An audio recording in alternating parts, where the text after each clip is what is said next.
saya akan mengisi ya tanpa judul, tanpa acara. Cuma di sini saya ingin menyampaikan betapa saya setelah melihat-lihat hadis-hadis Nabi, ajaran-ajaran Nabi, ada ajaran-ajaran yang kadang-kadang bisa menimbulkan salah pengertian, yaitu umpamanya tentang pahala orang yang melakukan ini, itu, entah perbuatan, entah bacaan, yang pahalanya itu begitu besar. Sehingga orang yang tidak mengerti itu mengira bahwa ajaran yang begini ini membawa orang bermalas-malas. Tetapi buat saya memandang dari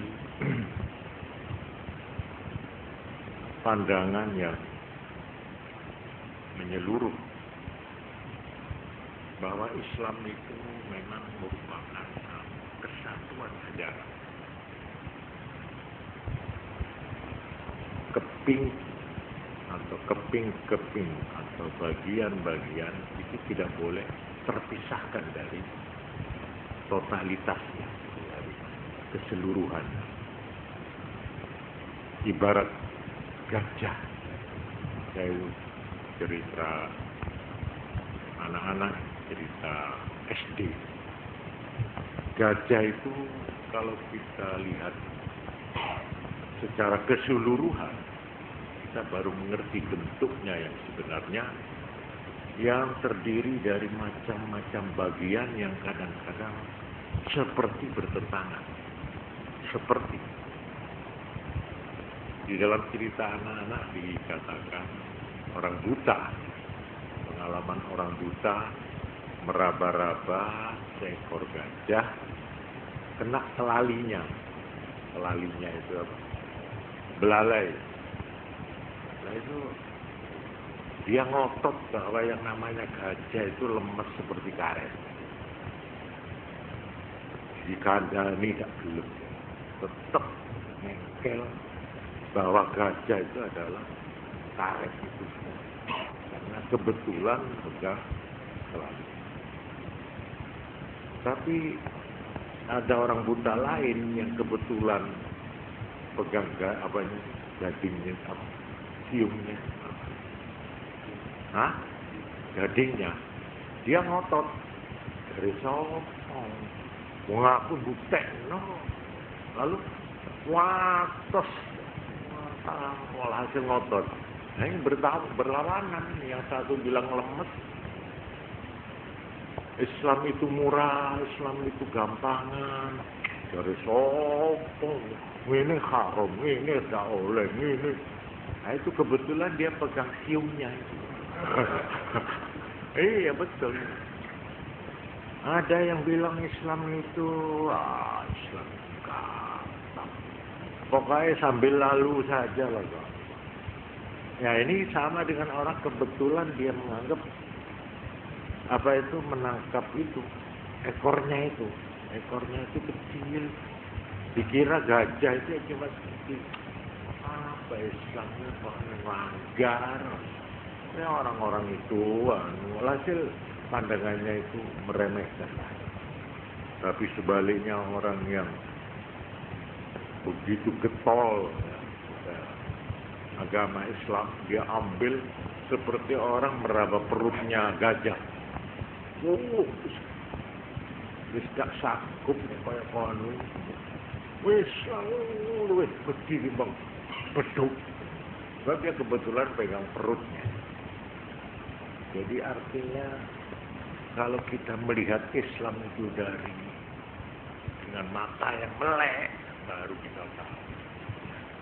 Islam juga begitu. Nah, seperti mamane, sapa wing mocong ini iku ganjarane semene, sapa sing enak. Nah, katanya orang yang lah ngono wis enggak usah sembarang wis maca ngono ae. Nah, ini salah. Pandangan yang salah itu. Kita harus melihat secara keseluruhan.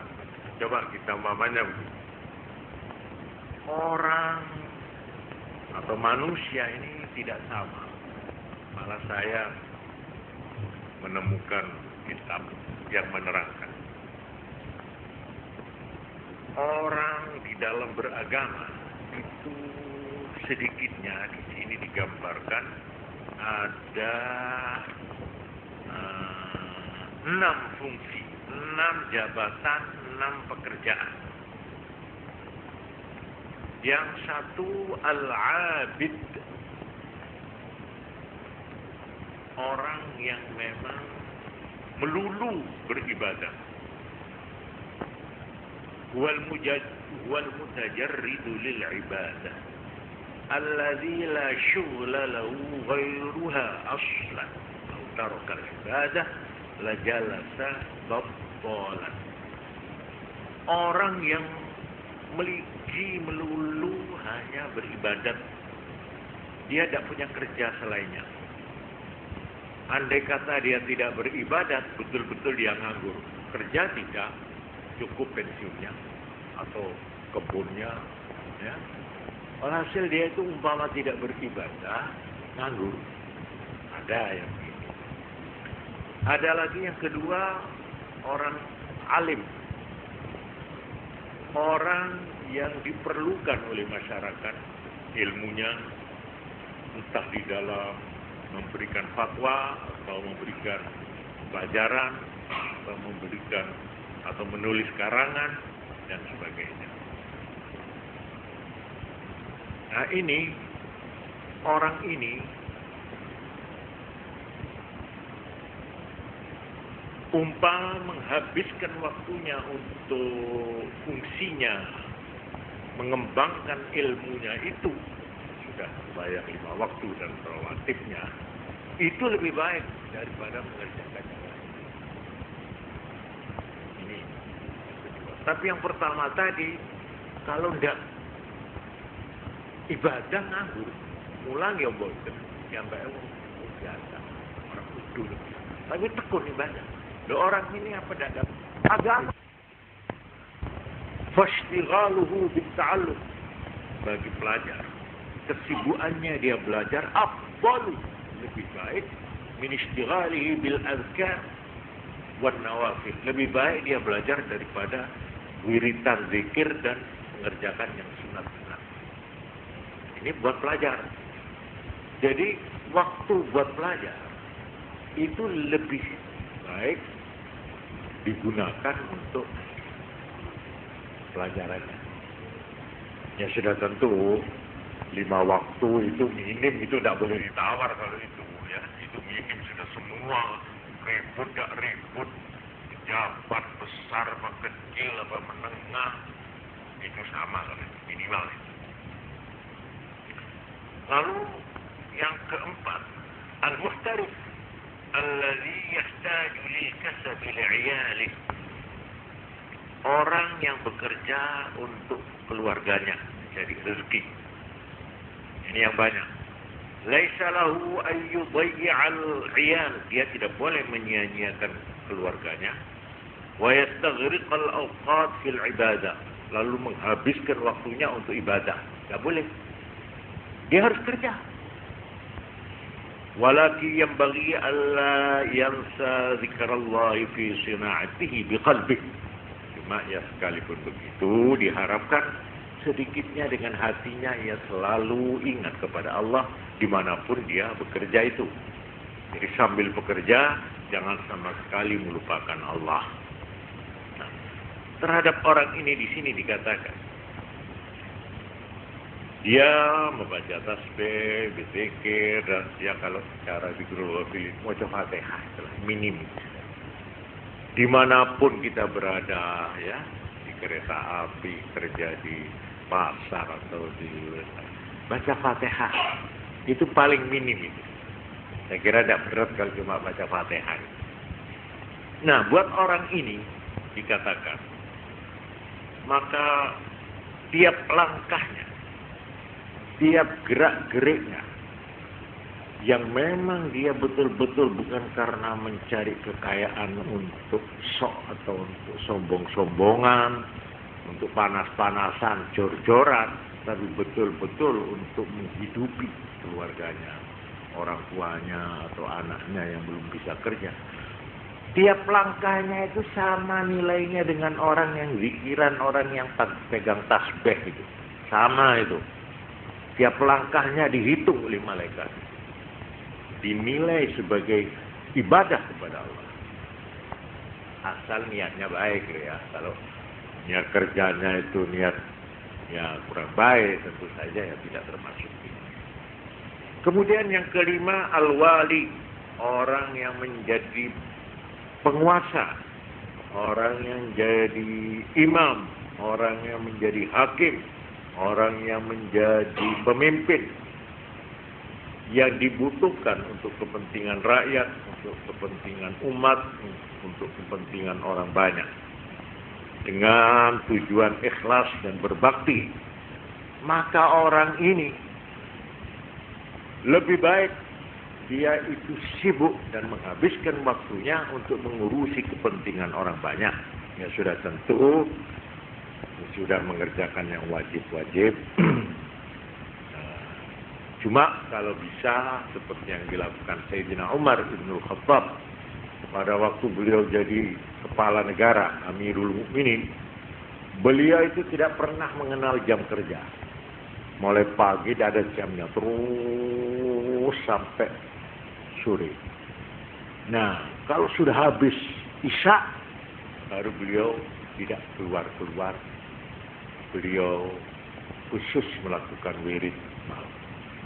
Jadi beliau itu kalau wiritan, baca Quran dan sebagainya malam.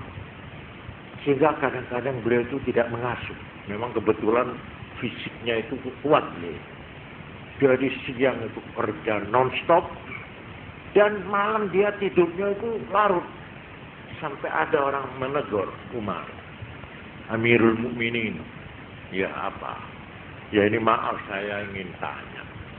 Kalau saya lihat sampai ini kerjanya kok non-stop dan tidak tidur. Lalu tidur sampean, istirahat sampean itu kapan? Jam berapa? Jawab beliau, ya, saya mulai pagi. Kalau siang saya mengurusi kepentingan orang lain. Nah, kalau malam, kalau saya tidur, kan saya ini namanya rugi. Saya melayani orang lain, tapi saya tidak melayani diri saya sendiri. Lalu sebagian saya apa? Saya cuma memberikan pimpinan dan kepentingan orang lain, sedang saya sendiri tidak saya pimpin, tidak saya beri bagian. Karena itu saya pada waktu siang kerja untuk rakyat, tapi malam kerja untuk saya menghadap Tuhan. Ini al-wali. Nah, ada lagi yang keenam yang disebut al-muwahhid. Nah, ini orang yang sudah kerjanya itu katakanlah stop kontaknya Tuhan di bumi. Dia tidak pernah melepaskan hubungannya dengan Tuhan sedetik pun. Ini muwahhid. Ini orang yang terus menghadirkan Allah di dalam hati. Ini orang yang hatinya terus berdetak dengan nama Allah. Sekalipun mulutnya sudah tidak mengucapkan, tidak bergerak. Nah, ini orang yang sudah tingkat ibadahnya itu sudah tinggi sekali. Ini orang ini kadang-kadang dia bergaul dengan kita secara fisik, tapi hatinya tetap bersama Allah. Orang ini satu detik lupa pada Allah itu sudah dosa besar. Ini ada orang yang begini ini, ya. Nah, jadi artinya, ya ini tidak saya perpanjang. Insya Allah ada kesempatan lain. Cuma artinya kalau kita lihat orang-orang ini pekerjaannya itu ada yang sibuk ini, sibuk ini, sibuk ini. Tidak bisa kita pukul rata harus ini. Kon yang kepingin mlebu swarga, ya. Moco iki 10.000 ya. Iki 100.000, iki 50.000. Mana udah gitu ya. Aku terus nyambut gawe ya. Apa kok nek diantem ini terus iki.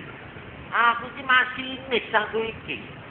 Yang hari-hari ini habis itu di atas kereta api, tidak pernah tidur.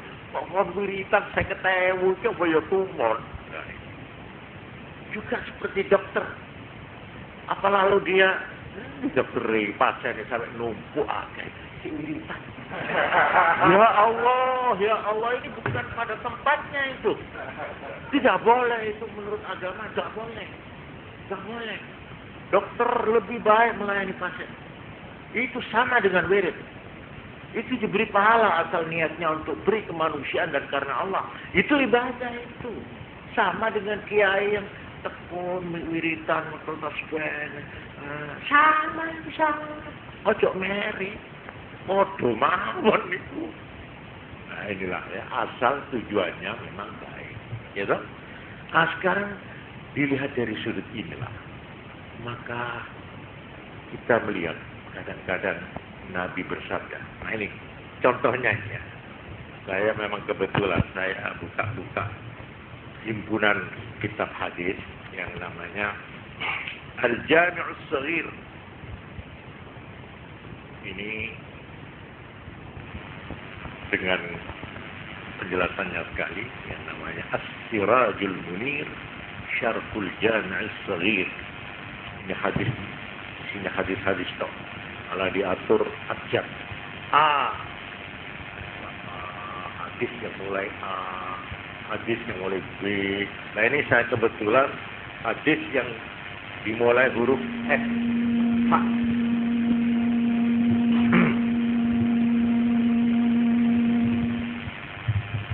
Di sini ada hadis yang dimulai dengan Fa. Fatihatul Kitabi ta'dilu bisulusayil Qur'an. Fatihah Qur'an. Nek maca Fatihah satu kali itu mengimbangi 2/3-nya Quran. Iya, bagaimana itu? Orang baca Fatihah satu kali, katanya Nabi, itu sama dengan membaca 2/3-nya Quran. Dah enak ya. Buat sampean yang sibuk, yang tidak sempat baca Quran, baca Fatihah saja. Ini loh, ini merupakan rahmat Tuhan.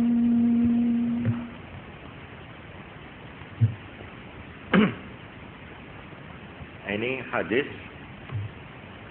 dari Abd bin Humaid an bin Abbas, dari sahabat Abdullah bin Abbas yang mengatakan pahalanya orang membaca Fatihah itu sama dengan pahalanya membaca Quran 2/3-nya. Ini kalau kita lihat sepintas masuk akal itu ya apa sih? Ya memang kalau mau dimasukkan akal, kita harus lihat Fatihah itu apa. Seluruh isi Quran yang 30 juz itu diringkus dalam Fatihah, yang terdiri hanya dari 7 ayat. Jadi 7 ayat ini merupakan preambel. Fatihah itu mukaddimah, pendahuluan, pembukaan dari Quran yang tebal itu. Seluruh isi kandungan Quran itu secara padat sudah dimasukkan di dalam Fatihah yang terdiri dari 7 ayat.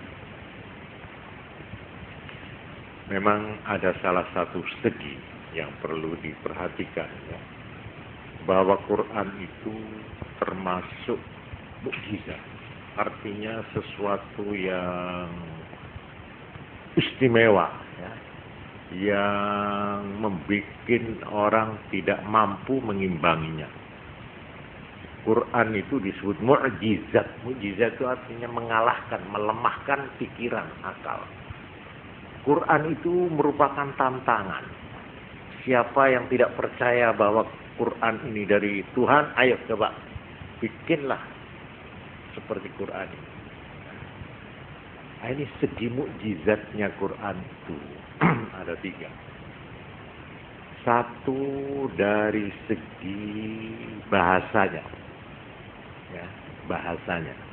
Ini kalau yang tidak ngerti bahasa Arab ya tidak ngerti.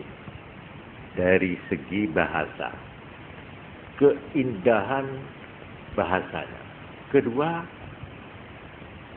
caranya penyusunan redaksinya, ya, apa itu namanya, urutannya, ya, urutannya ayat demi ayat.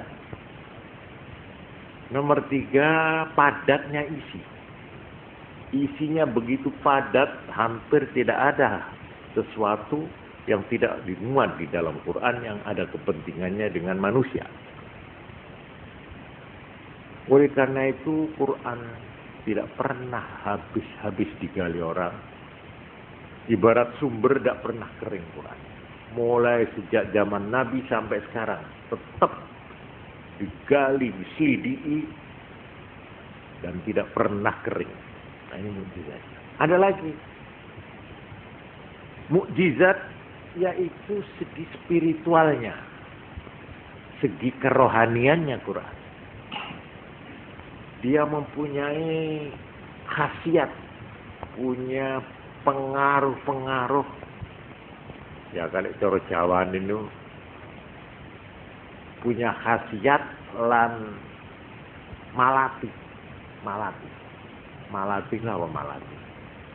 Pokoknya orang kalau menghina Quran, sekalipun dengan bentuk umpamanya Quran dilinggui, diuyui, dinyek, dino, wong ku kok nemu glai. Ya mbuh dheke, mbuh anake.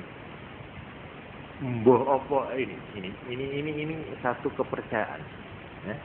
Sebaliknya, kalau orang dengan baik membaca Quran, sekalipun tidak ngerti maknanya, dia baca, demi ini adalah firman Tuhanku.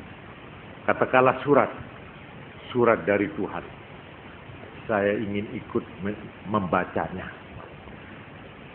Atau dia apalagi mengerti itu ya, tidak ngerti pun, itu dianggap ibadah.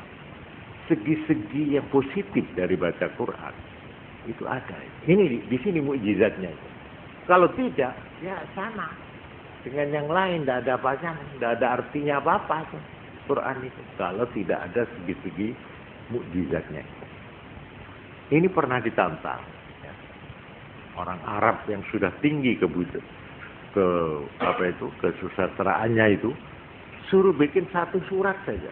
Itu ternyata sampai sekarang tidak ada yang sanggup yang memenuhi syarat-syarat keindahan, kesusastraan dan kesenian, ya, bahasa Arab ini. Jadi saya kembali lagi. Sabda Nabi ini tentang Fatihah ini saya kebetulan baca kok, saya pikir-pikir. Ini dari Ibnu Abbas. Ada lagi ini yang mengenai Fatihah ini. Dari Imran bin Husain, seorang sahabat Nabi. Ya, coba dengarkan aja lah. Saya tirukan nih. Fatihatul Kitabi wa ayatul kursi. Fatihah Quran dan ayat kursi. La yaqra'u ma 'abdun. Tidak membaca keduanya abdun, seorang hamba, fidarin, di dalam satu rumah, baca Fatihah dan ayat kursi di rumah, Fayusibahum dzalikal yauma. Kok rumah itu penduduknya terkena pada hari itu oleh ainu insin au jinnin, oleh gangguan manusia atau jin. Tidak bisa. Itu artinya orang baca Quran dan ayat kursi, ya, Fatihah dan ayat kursi itu mempunyai kekhususan, itu ditakuti atau menjadi penangkal daripada kekuatan-kekuatan gaib dari setan dan jin. Oleh karena itu ada ini dari Abu Sa'id Al-Khudri, sahabat Nabi. Itu waktu ada orang sakit. Ini zaman Nabi itu, dia keliling. Ya, jalan-jalan sampai di satu desa, kepala desanya itu sakit sudah lama, sudah ada obat. Nah ini si sahabat Abu Sa'id ini ada dengan teman-temannya. Terus orang yang punya rumah itu putusan, coba-coba barangkali sahabat Nabi itu bisa mengobati. Terus akhirnya disilahkan. Lah ini tidak ngerti apa-apa, dungo orang iso, ini tidak iso, dan memang tidak pernah jadi apa itu, katakanlah dukun itu tidak pernah. Tukang suwo ya tidak. Cuma dia ingat pada waktu dia disuruh maju, ini sampean mau, sebab yang paling tua itu di antara rombongan itu. Akhirnya dia lalu ingat, iya, Nabi itu pernah satu kali bersabda, Al-Fatihatu lima quri'at lah. Fatihah itu tergantung niatnya untuk apa. Menurut saja, li tak wacana Fatihah. Akhirnya dibacakan Fatihah 3 kali. Dengan menaruh percaya pada sabda Nabi bahwa Fatihah itu berguna untuk apa saja yang dibaca untuk itu. Akhirnya setelah dibaca 3 kali, orangnya itu kok sembuh. Nah ini dalam hadis yang saya baca ini. Jadi Fatihah itu sampai Kanjeng Nabi malah di sini saya menemukan di sini, yaitu dari sahabat Abu Sa'id Al-Khudri ceritanya ini. Fatihatul kitabi syifa'um minas summi. Fatihah Quran itu penyembuhan dari racun. Ini sabda.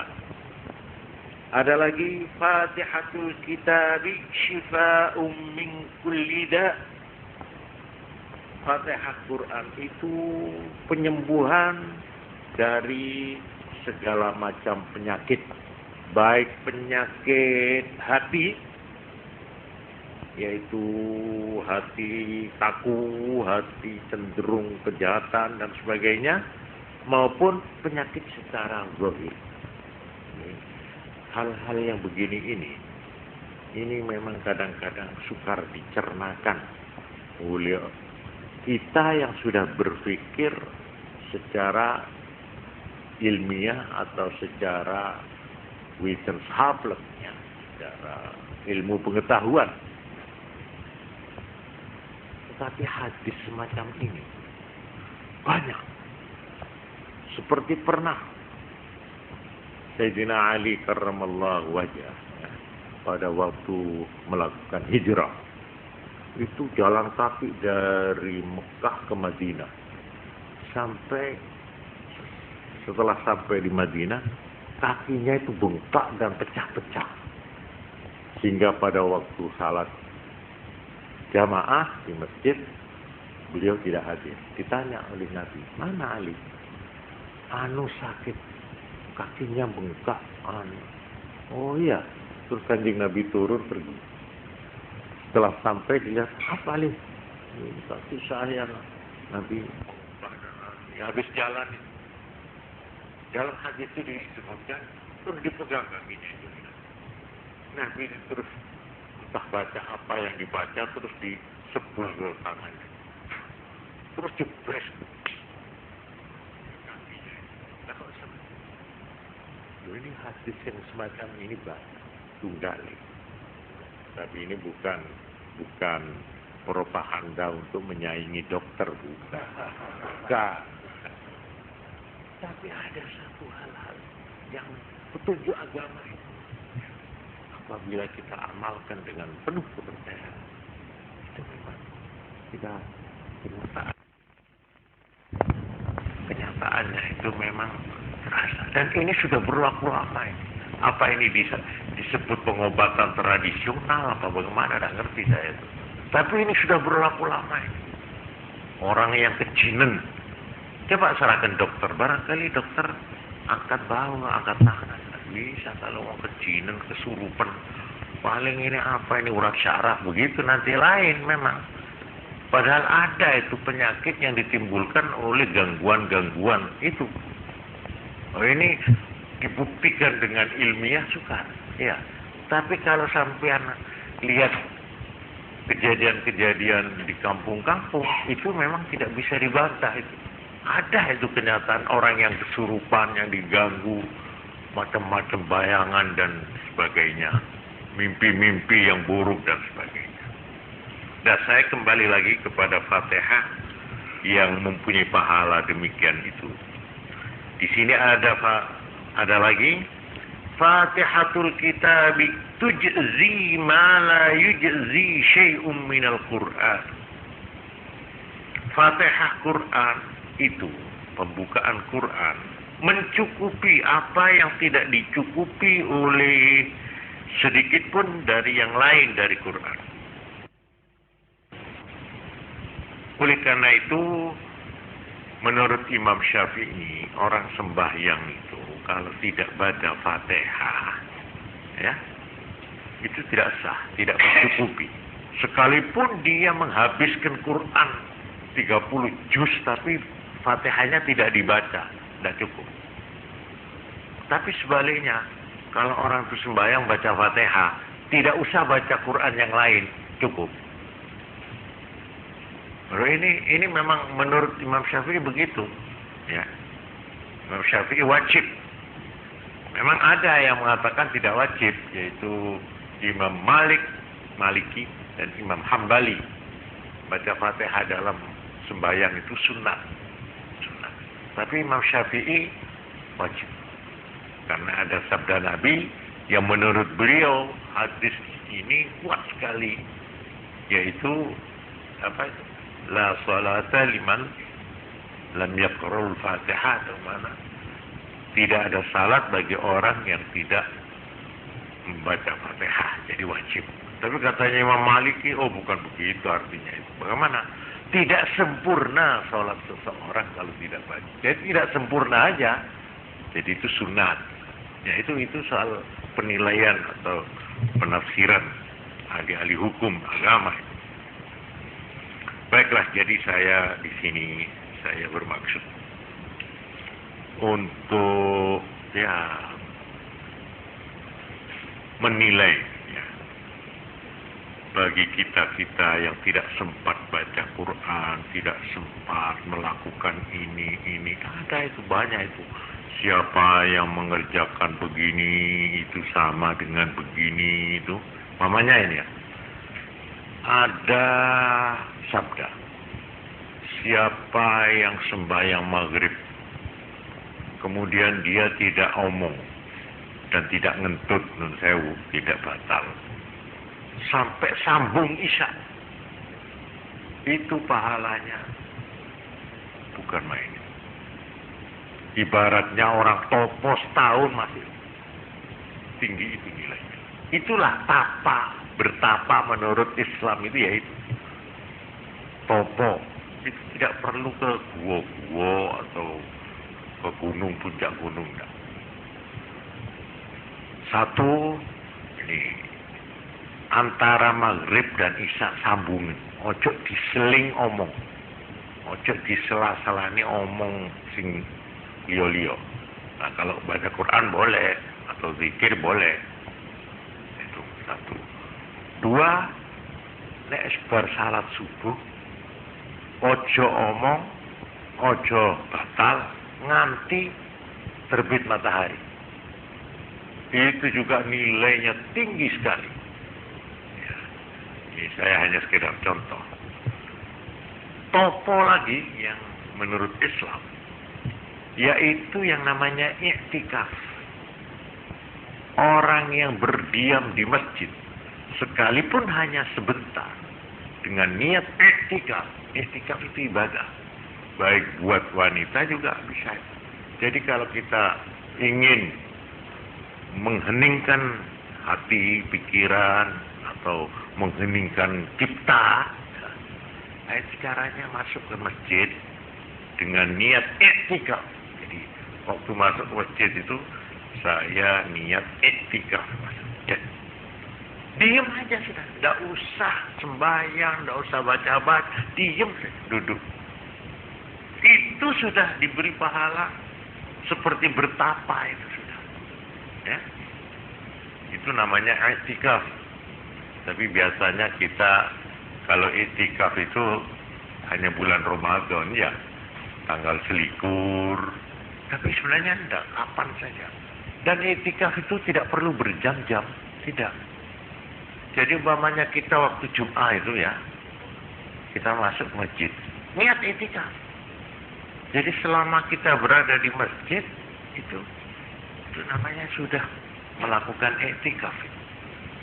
Nah inilah antara lain yang semacam ini, ajaran-ajaran semacam ini memang banyak. Baiklah, ini saya kira sekedar untuk mengisi pengajian saya malam ini yang menurut saya ini agama Islam ini merupakan ibaratnya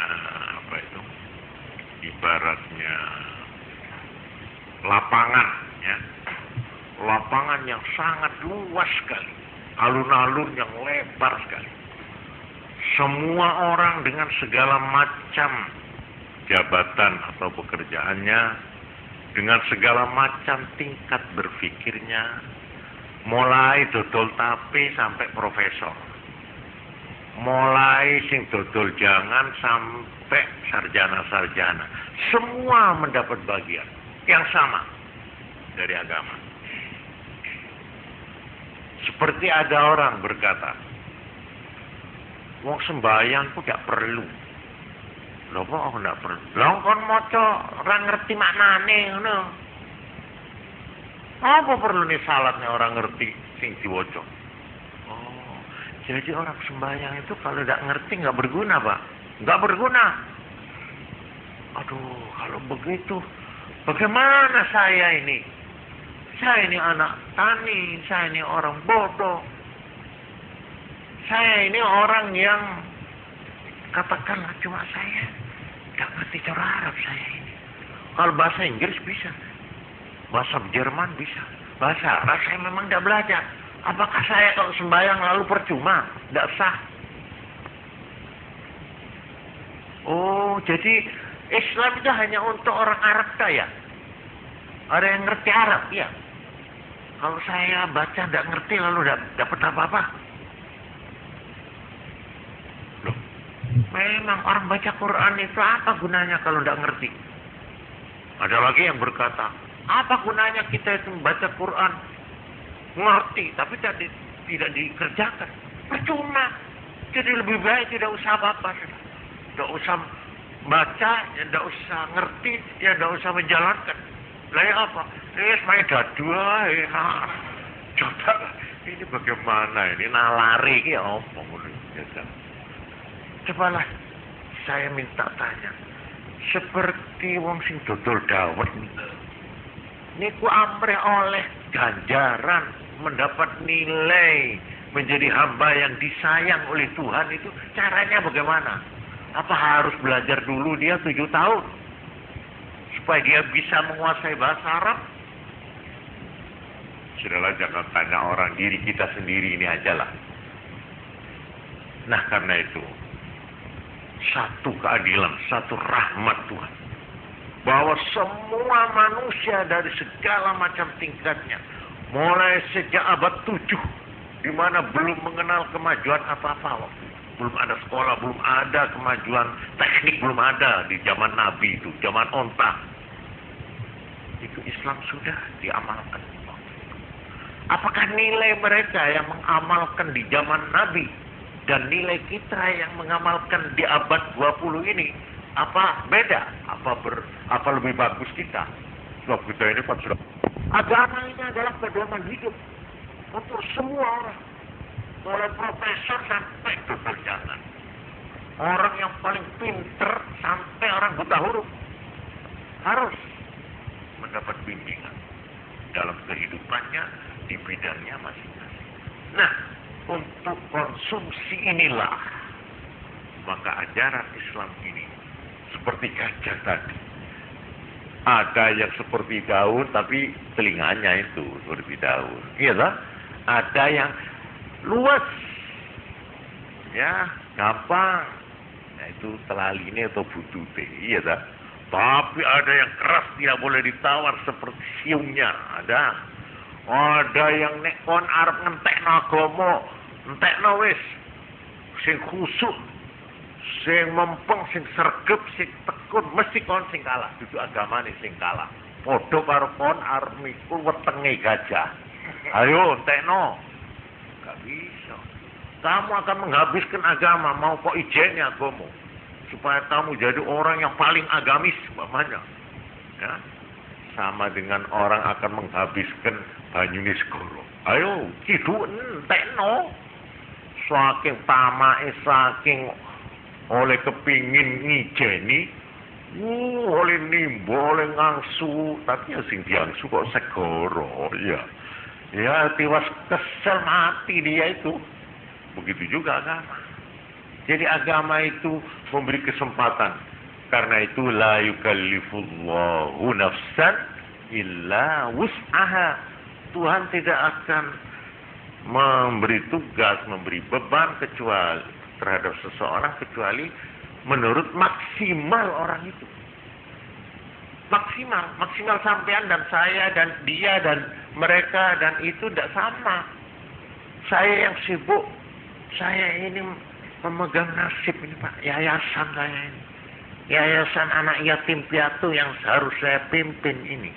Kalau saya tidak kerja, berusaha cari dana Pak, ini 150 anak yatim ini akan terlantar Pak.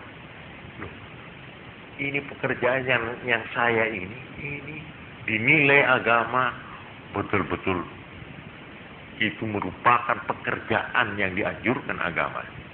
Nah oleh karena itu orang yang bekerja begini ini kalau mau ikut beribadah secara praktis, Fatihah beres. Aku udah pernah mau Quran sampai khatam itu, kapan aku itu? Baca saja Fatihah. Surat Qul dikatakan oleh Nabi, coba sampai tanya orang-orang itu banyak itu hadisnya yang menceritakan baca Qul sama dengan baca sepertiganya Quran. Lah kok enak? Iya baca enak. Lah bukan ketika enak tak gelem. Ya ndak. Gak masuk akal itu. Yo wis. Kowe ndak gelem sing enak-enak, ganjarane akeh ndak gelem. Yo wis, apa kon nantang tak? Nantang apa kon? Arep maca Quran sak gebyok iku iya. Bacaan. Kok diwaca tenan? Ya alhamdulillah. Gini kon kok iso maca Quran semono akeh. Lah nggih ta? Lah kalau sampai wah saya ndak sempat Pak, bagaimana ini? Quran apalagi saya ini rada gradang-gradu saya ini. Baca alif lam mim namanya dalikal kitabu. Wah, saya ini berat saya ini Pak. Lah kok saya disuruh ngabis no Quran itu apa tumon katanya.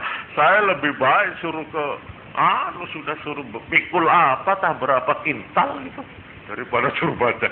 Nah, terhadap orang yang begini ini sudahlah ikut zikrul wafilin. Sudah. Apa zikrul wafilin? Baca Fatihah. Begitu ya. Iya. Baca Fatihah. Terus perlunya apa? Loh perlunya. Lah mau di Quran perlunya apa? Ya benar orang ganjaran. Nah ini sampai oleh ganjaran. Cari Kanjeng Nabi dulu, tapi cari Pak Ahmad lagi ombo. Cari nek maca Fatihah, tak asal ikhlas, asal temenan, ya. tur percaya iku padha karo maca 2/3 Quran. Enak walane kesempatan kok kon dikek enak kok ndak dinggo iku ya kon dhewe sing ngalem. Terus dikek enak ndak gelem njaluk sing ngangel, nek dikek malah mlayu lha iki. Nah, begitulah ibadah, kesempatan yang beribadah itu dibuka lebar oleh Islam. Sehingga dikatakan ibadah itu ada dua. Ada ibadah yang protokoler. Artinya protokoler itu yang sudah memakai cara-cara tertentu, yang memakai ya semacam upacara gitulah ya, semacam seperti sembahyang Bapak. Itu yang namanya sembahyang itu dimulai takbir. Jadi mulai kita Allahu Akbar, mulai sembahyang. Itu nggak boleh sudah rokokan, nggak boleh ngomong, nggak boleh apa-apa sudah. Apa yang tadinya boleh sekarang nggak boleh. Mulai akbar, Allahu Akbar. Ini berakhir salam. Assalam. Jadi kalau ditanya apa sembahyang? Sembahyang ialah upacara ibadah yang dimulai takbir, diakhiri salam. Ya, jadi saya kalau sudah bar, nah itu sudah saya. Tidak boleh tuh, Mas, belanja nih Mas, jangan dijawab loh. Nah boleh kalau sudah bar, diem aja. Biaran nih jual mahal ya biar sudah ngomong sebar ya Allah. Nah, itu nggak boleh bicara dengan manusia, hanya dengan Allah saja. Itu berakhir dengan itu. Assalamualaikum. Habis. Karena itu kalau saya ditanya apa sembahyang? Sembahyang ialah upacara ibadah yang barkum.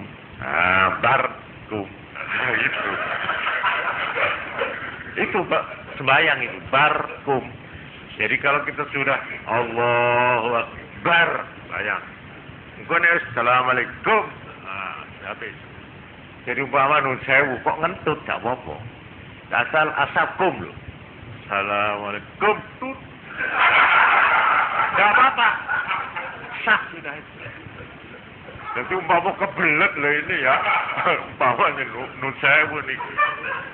Kok sampai ndak usah assalamualaikum warahmatullahi wabarakatuh, usah pun kok mboten mawon pun dintutno mawon ndak.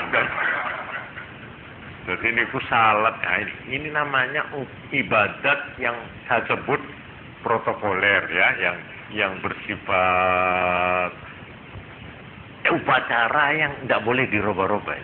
Nggak boleh itu. Sampean mau merubah-rubah ngarang-ngarang itu piye nek sembahyang ngene ya. Umpamane ngene.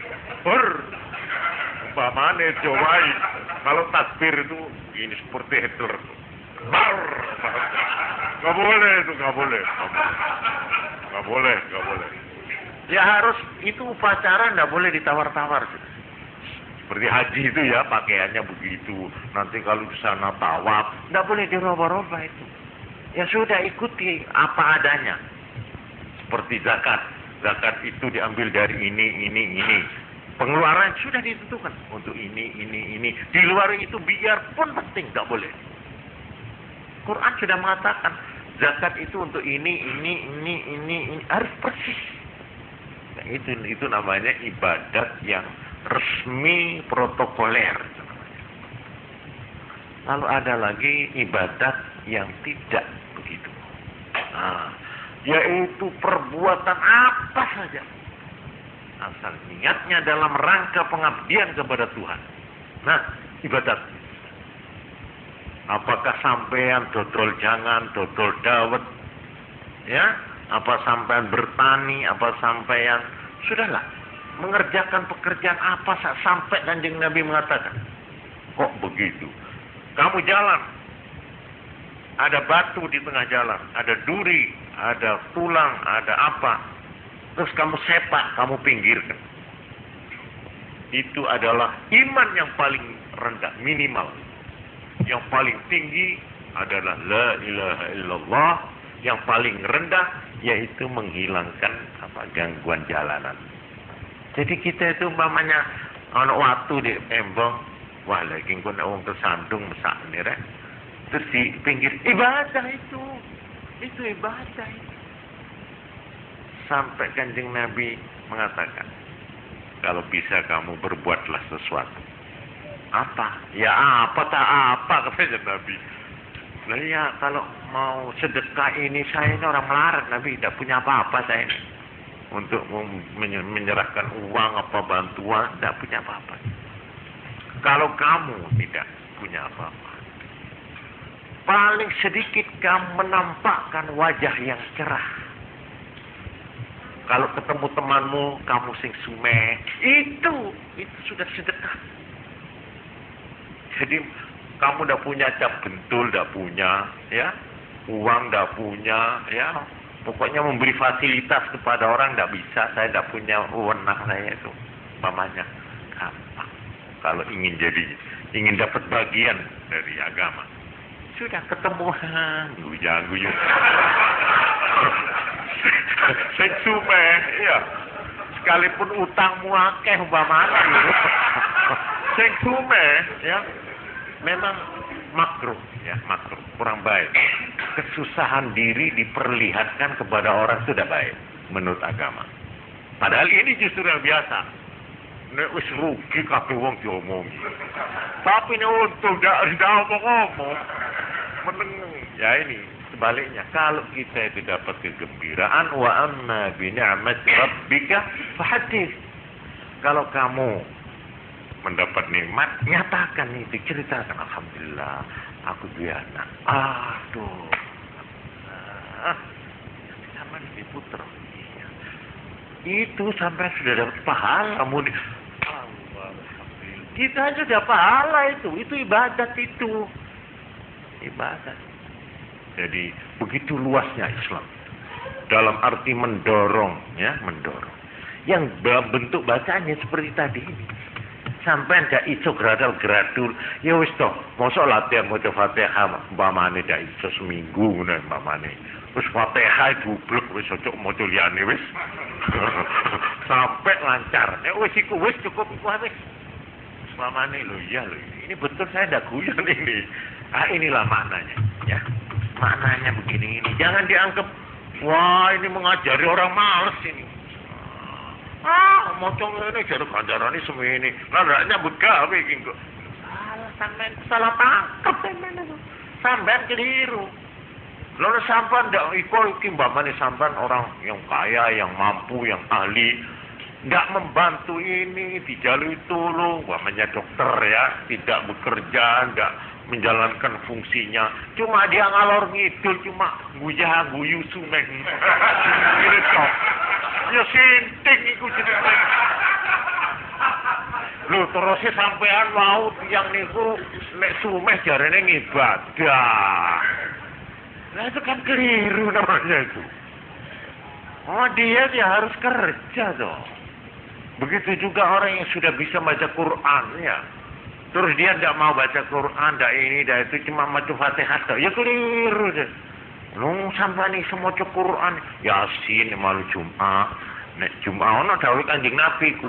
Nek Jum'ah, apa wong sing apik mari subuh, maca surat apa itu? Kahfi. Nah, itu ada hadisnya itu. Kanjeng Nabi menyuruh suruh baca surat Kahfi. Lah kayak awal-awalan iki. Kok Kahfi wae, Fatihah niku pun minggu ini, kalau kok sih belajar, bener-bener tote itu kudu repot. Walau, lagi wah nih ikut janis.